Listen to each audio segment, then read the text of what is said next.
Hey there, it's Diane again.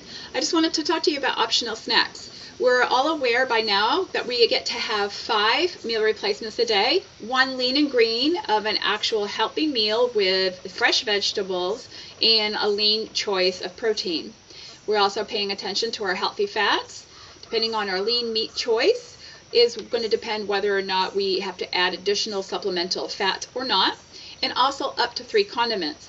One other piece of this is optional snacks. If you go to your quick start guide on page number 5, it gives you a list of actual optional snacks that you're allowed. Now this is one of those things where I pretty much just say, eat it if you need it, don't if you don't.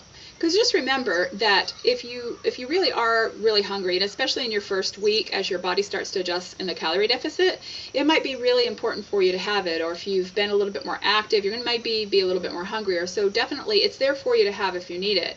But it's not something you have to have every day, and if you skip it, skip it. The big thing here is to pay attention. It is one choice off of this list. It's not multiple things. And something that's on here is 3 pieces of sugar-free gum or mints.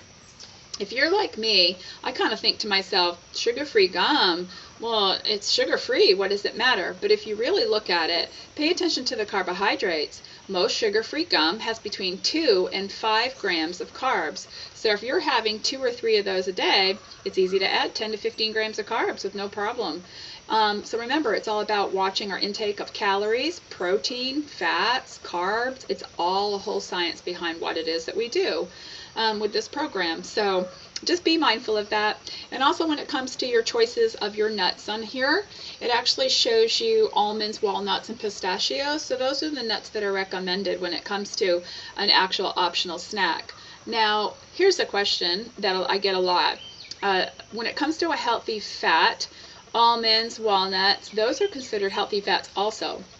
But if you do end up having those as your optional snack, count it as your optional snack and still have your healthy fats. It's either or, but it's not both when you have it. Does that make sense?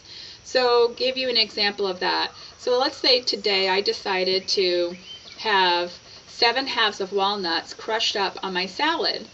Okay, I'm going to use that as my optional snack. But I also am having salmon, and so with my salmon it already contains healthy fats. I'm totally okay, I'm within my window. And I hope that that makes sense to you. If you need clarity on that, just reach out, let me know, or call nutrition support at Client Services, and they'd be glad to help you with that too. Okay, have a good one.